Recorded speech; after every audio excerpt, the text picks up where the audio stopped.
Hello மக்களே, from அப்படின்ற ஒரு சூப்பரான ஹாரர் வெப் சீரிஸ் தான் நம்ம சேனலில் பார்த்துட்டு இருக்கிறோம். அந்த வகையில் இப்போ நம்ம பார்க்க போகிறது 6வது எபிசோட். இதுக்கு முன்னாடி 5 எபிசோட் நம்ம சேனலில் அப்லோட் பண்ணியிருக்கோம். அந்த எபிசோட்ஸ் எல்லாம் நீங்கள் செக் பண்ணாமல் இருந்தீங்கன்னா கண்டிப்பாக போய் செக் பண்ணி பாருங்கள். மேலே லிங்க் தந்திருக்கேன்.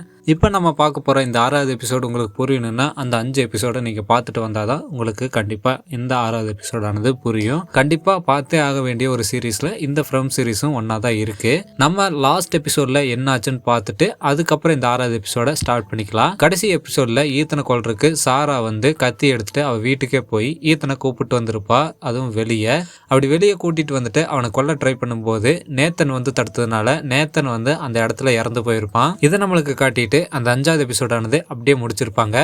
இப்போ 6வது எபிசோடானது ஸ்டார்ட் ஆகுது. ஸ்டார்ட் ஆகும்போது பேக்ரவுண்டில் நம்ம ஃபாதர் ஒரு ஸ்பீச் கொடுத்துட்டு இருக்கிறாரு.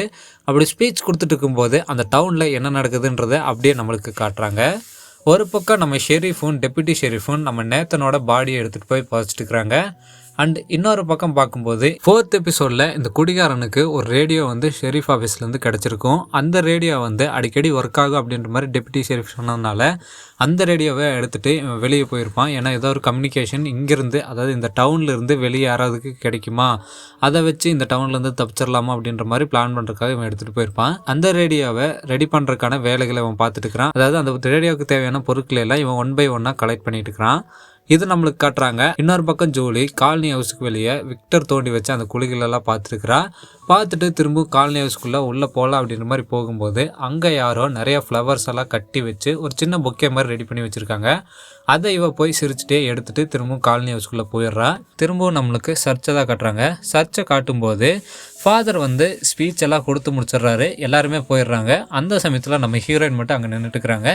இதை பார்த்துட்டு நம்ம ஃபாதர் போய் பேச ஆரம்பிக்கிறாரு. அப்படி பேசும்போது நம்ம ஹீரோயின் என்ன சொல்கிறாங்கன்னா, இந்த பேப்பர்ஸ் எல்லாம் என்னோட வீட்டில் இருந்தது, நான் க்ளீன் பண்ணும்போது பார்த்தேன். இதுக்கு முன்னாடி என்னோட வீட்டில் இருந்தவங்க வச்சிருந்த பேப்பர்ஸ், அந்த பேப்பர் உங்களோடதுன்றது எனக்கு தெரிஞ்சது, அதனால தான் நான் உங்களுக்கு எடுத்துகிட்டு கொடுக்க வந்தேன் அப்படின்ற மாதிரி அந்த பேப்பரை கொடுக்குறாங்க.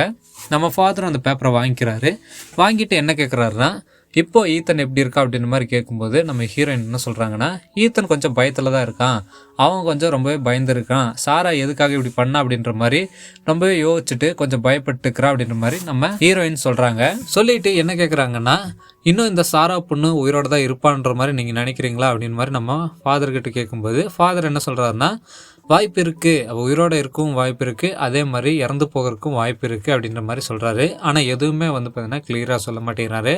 அப்போ நம்ம ஹீரோயின் கேட்குறாங்க, நீங்கள் இதெல்லாம் நம்புறீங்களா? அதாவது நம்ம இறந்து போயிட்டோமா, இறந்து போய் வேறு ஏதாவது இடத்துல இருக்கிறோமா, இல்லை இந்த டவுன் உண்மையாகவே இருக்கா, நம்ம எதுக்காக இங்கே மாட்டிட்டு இருக்கிறோம் அப்படின்ற மாதிரி இவங்க கிட்ட இருக்கிற கேள்வியெல்லாம் நம்ம ஃபாதர்கிட்ட கேட்கும்போது ஃபாதர் என்ன சொல்கிறாருன்னா, கண்டிப்பாக இருக்கும், ஏன்னா நம்ம எங்கே இருக்கோன்றது நம்மளுக்கு தெரியவே தெரியாது, ஆனால் நம்ம எல்லாருமே ஒன்றா இருக்கிறோம், நமக்கு கிடைக்கிற ஃபுட்டெல்லாம் பார்த்திங்கன்னா ஷேர் பண்ணி நம்ம இது வரைக்கும் சர்வே பண்ணிட்டு இருக்கிறோம், இதே பார்த்திங்கன்னா ரொம்ப பெரிய விஷயந்தான் அப்படின்ற மாதிரி ஹீரோயின் கிட்ட சொல்லிட்டு இருக்கிறாரு. சொல்லிட்டு என்ன சொல்கிறாருன்னா, நீங்கள் இங்கே வரணும், உங்களோட கார் ஆக்சிடென்ட் ஆகணும், அந்த ஆக்சிடென்ட் மூலிமா நாங்கள் உங்களை சேவ் பண்ணி இந்த டவுனில் பார்த்திங்கன்னா சர்வே பண்ண வைக்கணும் அப்படின்றதெல்லாம் அந்த கடவுள் எழுதி வச்சிருப்பார் போல் தெரியுது அப்படின்ற மாதிரி நம்ம ஃபாதரும் சொல்கிறாரு.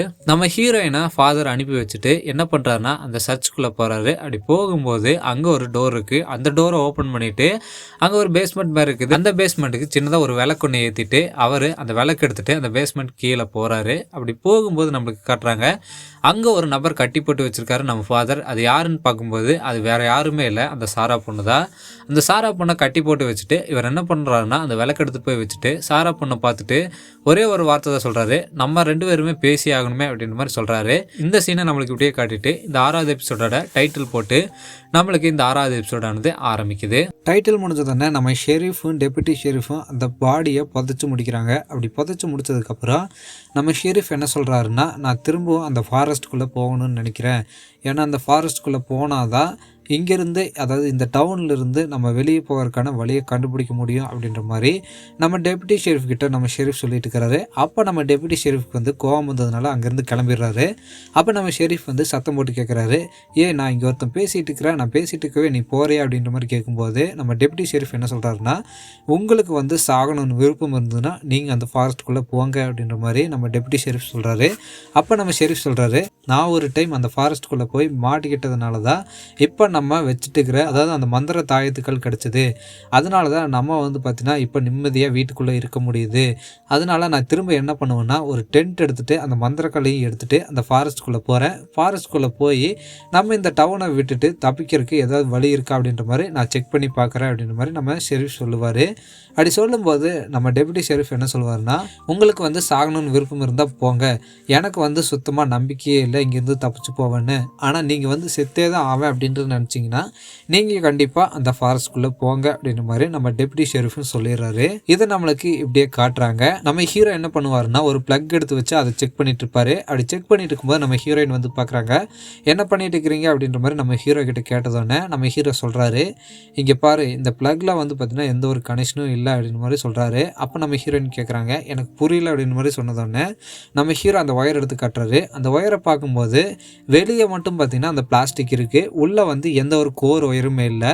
அதாவது ஒரு ஒயர் இருக்குன்னா அந்த ஒயருக்குள்ளே வந்து காப்பர் இருக்கும். அதாவது காப்பர் ஒரு லேயராகவும் அதுக்கு மேலே பிளாஸ்டிக் ஒரு லேயராகவும் இருக்கும். ஏன்னா இந்த காப்பரை நம்ம தொடும்போது ஷாக் அடிக்குன்னு சொல்லிட்டு இந்த பிளாஸ்டிக்கை மேலே வச்சுருப்பாங்க. அப்படி பார்க்கும்போது நம்ம ஹீரோ வந்து அந்த ஒயரை செக் பண்ணி பார்க்கும்போது உள்ளே எந்த ஒரு கோர் அந்த காப்பர் கம்பியும் இல்லை, வெறும் பிளாஸ்டிக் ஒயர் மட்டும்தான் இருக்குது. அதை செக் பண்ணி பார்க்குறாரு. இந்த ஒயரில் தான் இவ்வளோ நாள் கரண்ட் வந்துட்டு இருக்குது, நம்ம வீட்லேயும் பல்ப் எரிஞ்சிட்டு இருந்துருக்குது அப்படின்ற மாதிரி நம்ம ஹீரோ சொல்லிட்டு இருக்கும்போது கரெக்டாக இந்த குடிகாரன் நம்ம ஹீரோ வீட்டுக்குள்ளே வந்துடுறான். வந்துட்டு இவன் கலெக்ட் பண்ண அந்த பொருட்கள் எல்லாம் எடுத்துகிட்டு வந்து அங்கே குவிக்கிறான். குவிச்சிட்டு நம்ம ஹீரோவை பார்த்துட்டு நம்ம ஹீரோ கிட்ட ஹெல்ப் கேட்குறான். அப்படி ஹெல்ப் கேட்கும்போது நம்ம ஹீரோயின் என்ன சொல்லிடுறாங்கன்னா, டே உன்னால தாண்டா அந்த ஆக்சிடென்ட் ஆச்சு, உன்னால தாண்டா நாங்கள் செத்துருப்போம் அப்படின்ற மாதிரி நம்ம ஹீரோயின் நம்ம குடிகாரனை பார்த்து சொல்கிறாங்க.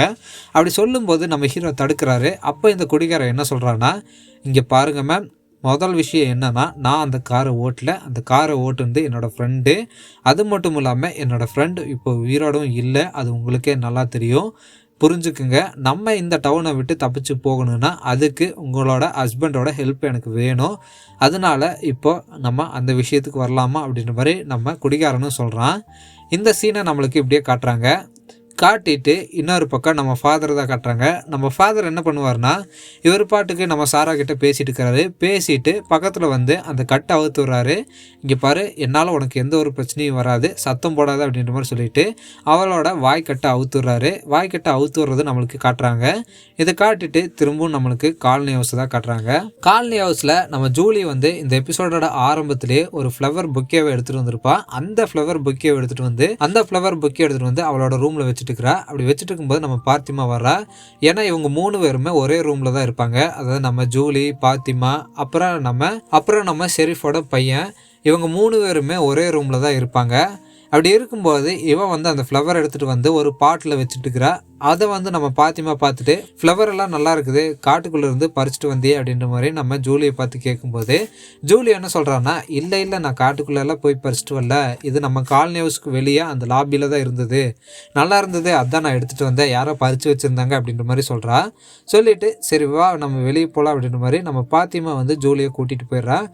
அப்போ இந்த ஃப்ளவரை நம்மளுக்கு ஜூம் பண்ணி காட்டுறாங்க. ஜூம் பண்ணி அங்கே ஒரு ஹாரர் பிஜிஎம் போட்டு நம்மளுக்கு காட்டுறாங்க. நம்ம ஹீரோயின் வந்து நிறைய பொருட்களை எடுத்துகிட்டு டைனருக்கு வந்திருப்பாங்க. நம்ம ஹீரோயின் மட்டும் இல்லாமல் நம்ம ஈத்தனுக்கும் நம்ம ஹீரோயின் கூட தான் வந்திருப்பான்.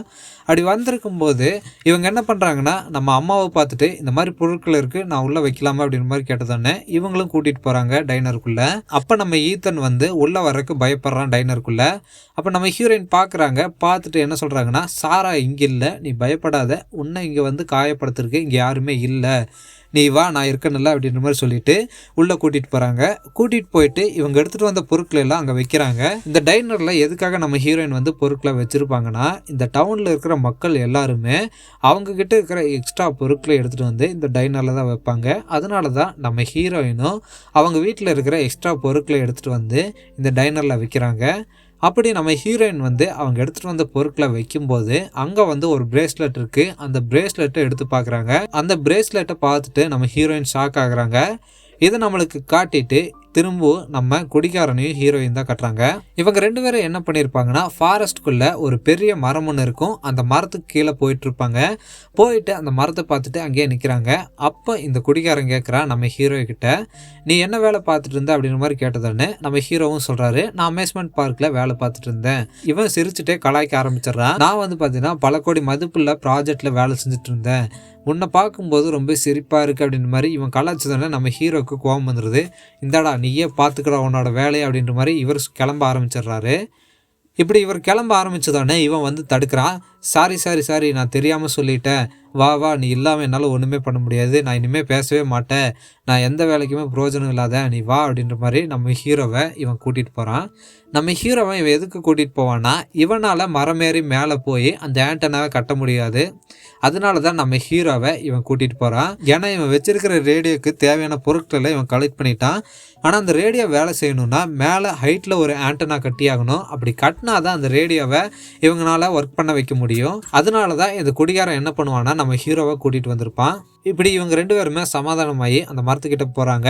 இதை நம்மளுக்கு காட்டிட்டு சர்ச்சில் வந்து நம்ம ஃபாதர் நம்ம சாரா கிட்ட பேசிகிட்டு இருக்கிறாரு. அப்படி பேசிகிட்டு இருக்கும்போது சொல்லு உனக்கு என்ன வாய்ஸ் ஆனது கேட்குது, அந்த வாய்ஸை வச்சு எதனால இப்படிலாம் பண்ணிட்டு இருக்கிற, நம்ம எப்படி இங்கேருந்து வீட்டுக்கு போகிறது, நம்ம எப்படி இந்த இடத்த விட்டு தப்பிச்சு போகிறது அப்படின்ற மாதிரி அந்த வாய்ஸ் சொல்லுச்சு, அதெல்லாம் என்கிட்ட சொல்லு அப்படின்ற மாதிரி ஃபாதர் சொல்லிட்டு இருக்கும்போது இந்த சாரா பொண்ணு சொல்ல ஆரம்பிக்கிறா.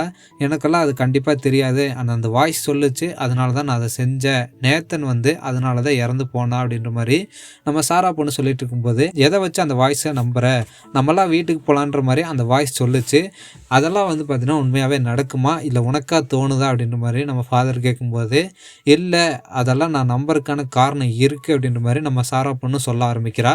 ஏன்னா அந்த வாய்ஸ் தான் என்கிட்ட சொல்லுச்சு, ஒரு 2 கார் ஆனது இந்த டவுனுக்கு வெளியே இருக்குது, அந்த 2 கார் ஆனது இந்த டவுனுக்கு வரும்போது இங்கே இருக்கிற மக்கள் எல்லாம் இறந்து போயிடுவாங்க அப்படின்ற மாதிரி அந்த வாய்ஸ் சொல்லுச்சு. அது மட்டும் இல்லாமல் இங்கே இருக்கிறவங்கள நம்ம ரிலீஸ் பண்ணணும்னா அதுக்கு ஒரு சில வேலைகளை பார்த்தா தான் முடியும் அப்படின்ற மாதிரி அந்த வாய்ஸ் என்கிட்ட சொல்லுச்சு, அதனால தான் வந்து பார்த்தீங்கன்னா அந்த வாய்ஸ் சொல்கிறதெல்லாம் நான் நம்பினேன் அப்படின்ற மாதிரி நம்ம சாரா பொண்ணு சொல்கிறா.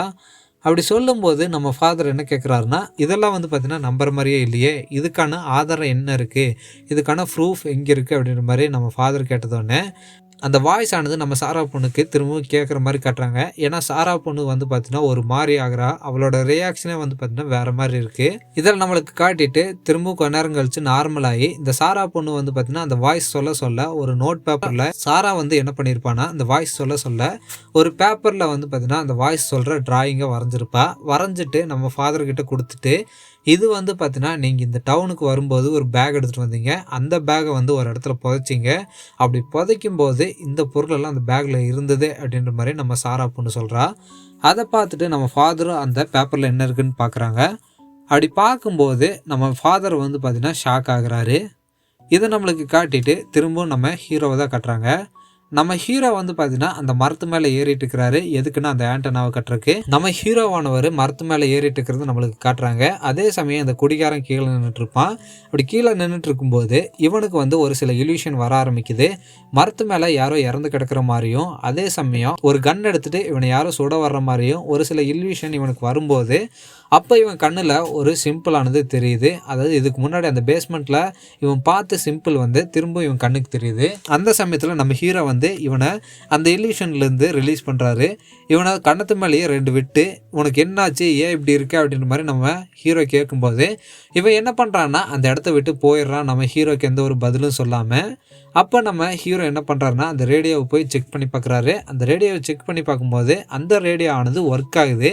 இதை பார்த்துட்டு இவர் ஒரு நிமிஷம் சந்தோஷப்படுறாரு. அதே சமயம் திரும்ப ஹீரோயினை தான் கட்டுறாங்க. ஹீரோயின் என்ன பண்ணிட்டு இருப்பாங்கன்னா அந்த பிரேஸ்லெட்டை வச்சுட்டு உட்காந்துட்டு இருப்பாங்க. அந்த பிரேஸ்லெட்டையே இவங்க திரும்ப பார்த்துட்டு இருக்கும்போது நம்ம ஈத்தன் வந்து கேட்குறான், அப்பா எங்கே, நீங்கள் ஒரு மாதிரி இருக்கிறீங்க அப்படின்ற மாதிரி கேட்டதோடனே அப்பா வந்து கொஞ்ச நேரத்தில் வந்துடுவார், நான் நல்லா தான் இருக்கிறேன் அப்படின்ற மாதிரி நம்ம ஹீரோயின்னு சொல்கிறாங்க. சொல்லிட்டு என்ன பண்ணுறாங்கன்னா பக்கத்தில் வந்து ஒரு லைட் ஆனது விட்டு விட்டு எரிஞ்சிட்டு இருக்கிறது நம்மளுக்கு காட்டுறாங்க. அந்த லைட்டை நம்ம ஹீரோயின் பார்த்ததோடனே என்ன சொல்கிறாங்கன்னா நம்ம ஒரு அட்வென்ச்சர் பண்ணலாமா அப்படின்ற மாதிரி ஈத்தன் கிட்ட கேட்டதோடனே ஈத்தனுக்கு என்ன கேட்குறான்னா என்ன அட்வென்ச்சர் பண்ண போகிறோம் அப்படின்ற மாதிரி ஈத்தன் கேட்குறான். அப்போ நம்ம ஹீரோயின் ஒரு சுத்தியில் எடுத்து ஈத்தன் கையிலையும் இவங்களும் ஒரு சுத்தியில் எடுத்துக்கிறாங்க. எடுத்துகிட்டு போய் பக்கத்தில் அந்த செவுத்துக்கிட்ட நின்றுட்டு அந்த செவுத்தை வந்து உடைக்க ஆரம்பிக்கிறாங்க. இதை நம்மளுக்கு இப்படியே காட்டிட்டு திரும்ப இந்த குடிகாரனை தான் காட்டுறாங்க. இந்த குடிகாரன் அந்த ஃபாரஸ்ட்குள்ளே இருந்து வந்து இந்த டைனரில் உட்காந்து இவன் பார்த்து அந்த சிம்பிளை வந்து வரைஞ்சிட்டு இருப்பான். அப்போ நம்ம அம்மா வந்து பார்க்குறாங்க. பார்த்துட்டு இவன் வரைகிறது கேட்குறாங்க, என்னது இது அப்படின்ற மாதிரி கேட்குறாங்க. அப்போ இவன் எதுவுமே சொல்ல மாட்டேங்கிறான். அந்த பேப்பரை இவங்க பிடுங்கி பார்த்துட்டு இந்த சிம்பிள் தானே நான் பார்த்துருக்கேன் அப்படின்ற மாதிரி நம்ம அம்மா சொல்கிறாங்க. அப்போ இந்த குடிகாரன் கேட்குறான், எங்கே பார்த்துருக்கீங்க அப்படின்ற மாதிரி கேட்டதானே இவங்க என்ன பண்ணுறாங்கன்னா டைனருக்குள்ளே போய் அந்த பொருட்கள்லாம் வச்சுருப்பாங்க பார்த்தீங்களா, அதாவது எக்ஸ்ட்ரா பொருட்களை, அந்த பொருட்களுக்குள்ளே இருந்து ஒரு புத்தகத்தை எடுத்து இவனுக்கு காட்டுறாங்க. பாரு இந்த சிம்பிளும் ஒரே மாதிரி இருக்குது அப்படின்ற மாதிரி அந்த டிராயிங்கை காட்டுறாங்க. அப்படி காட்டுறத இவன் பார்க்குறான். இதை நம்மளுக்கு காட்டிட்டு திரும்பவும் நம்ம ஹீரோவோட வீட்டு தான் காட்டுறாங்க. நம்ம ஹீரோ என்ன பண்ணுவார்னா வீட்டுக்கு வந்துடுவார். வீட்டுக்கு வந்துட்டு நம்ம ஹீரோயினையும் ஈத்தனையும் சத்தம் போடுறாரு. அப்போ 2 பேருமே அங்கே இருக்க மாட்டாங்க. கீழே பேஸ்மெண்ட்லேருந்து ஒரு சத்தமானது கேட்கும். நான் கீழே தான் இருக்கிறேன், கீழே வாங்க அப்படின்ற மாதிரி கேட்டதோடனே இவரும் கீழே போய் பார்க்குறாரு. அப்போ நம்ம ஹீரோயின் ஒரு குழியை தோண்டிட்டு இருப்பாங்க. இந்த ஒயர்ஸ் எல்லாம் எங்கேருந்து வருது, அதை நான் கண்டுபிடிச்சே ஆகணும் அப்படின்ற மாதிரி இவங்க பார்த்தீங்கன்னா ஒரு குழியை தோண்டிட்டு இருப்பாங்க. அப்போ நம்ம ஹீரோ கேட்குறாரு, ஏன் இந்த வேலையை பண்ணிட்டு இருக்கிற, எதனால இந்த வேலையை பண்ணிட்டு இருக்கிற அப்படின்ற மாதிரி கேட்டதோடனே நம்ம ஹீரோயினும் சொல்ல ஆரம்பிக்கிறாங்க. இங்கே பார்த்தீங்களா இந்த பிரேஸ்லெட்டை நான் தான் உங்களுக்கு பண்ணி கொடுத்தேன். இந்த பிரேஸ்லெட் உங்கள் கையில் தான் இருந்தது. ஆனால் நம்ம ஹாஸ்பிட்டல் போகும்போது இந்த பிரேஸ்லெட் ஆனது மிஸ் ஆயிடுச்சு. ஆனால் இந்த பிரேஸ்லெட்டை நான் டைனரில் கண்டுபிடிச்சேன். இது நான் உங்களுக்கு பண்ணி கொடுத்த பிரேஸ்லெட் தான் அப்படின்ற மாதிரி நம்ம ஹீரோ கிட்ட நம்ம ஹீரோயின் சொல்கிறாங்க. அப்போ நம்ம ஹீரோ என்ன சொல்கிறாங்கன்னா, இது அந்த பிரேஸ்லெட்டாக இருந்திருக்காது, இது வேறு ஏதாவது பிரேஸ்லெட்டாக கூட இருக்கலாமில்ல அப்படின்ற மாதிரி சொல்லும்போது நம்ம ஹீரோயின் என்ன சொல்கிறாங்கன்னா, இல்லை எனக்கு கண்டிப்பாக தெரியும், நான் இது கையால் பண்ணுது, இங்கே பாருங்கள் ஒரு கிராக் கூட இருக்கும் அப்படின்ற மாதிரி நம்ம ஹீரோயின்னு சொல்கிறாங்க. அப்படி சொல்லும்போது நம்ம ஹீரோவும் ஒரு நிமிஷம் யோசிச்சு பார்த்துட்டு, சரி ஓகே ஏதோ இருக்கட்டும், ஆனால் இப்போ என்ன பண்ணிட்டு இருக்கிற அப்படின்ற மாதிரி நம்ம ஹீரோயின் கிட்ட கேட்கும்போது, நான் இந்த ஒயரெல்லாம் எங்கேருந்து வருது, நம்மளுக்கு எலக்ட்ரிசிட்டி எங்கேருந்து வருது அப்படின்ற மாதிரி கண்டுபிடிக்கிறதுக்கு தான் இந்த குழியை நான் தோண்டிட்டு இருக்கிறேன், நீங்களும் ஹெல்ப் பண்ணுங்க அப்படின்ற மாதிரி நம்ம ஹீரோவையும் நம்ம ஹீரோயின் கூப்பிட்றாங்க. திரும்பவும் நம்மளுக்கு காலனி ஹவுஸ் தான் காட்டுறாங்க. காலனி ஹவுஸில் எல்லாருமே ஒரு பக்கம் தூங்கிட்டு இருக்கும்போது ஒருத்தன் மட்டும் மாடிக்கு போகிறான். மாடிக்கு போய் பாத்ரூம் போயிட்டு அந்த பாத்ரூம் கதவை லாக் பண்ணிட்டு ஜன்னலில் பார்க்குறான். ஜன்னலில் பார்க்கும்போது அங்கே ஒரு மாஸ்டர் இவனை பார்க்கறதுக்கு நின்றுட்டு இருக்குது பெண் உருவத்தில். அந்த மாஸ்டர் கிட்ட ஒரு ஃப்ளவர் பொக்கே இருக்குது. அப்போ தான் நம்மளுக்கு தெரிய வருது, இவன் தான் அந்த ஃப்ளவர் பொக்கேவை அந்த மாஸ்டருக்காக வெளியே வச்சுட்டு வந்திருப்பான் அப்படின்ற மாதிரி. இதை நம்மளுக்கு காட்டிட்டு இந்த 6வது எபிசோடானது அப்படியே முடிக்கிறாங்க.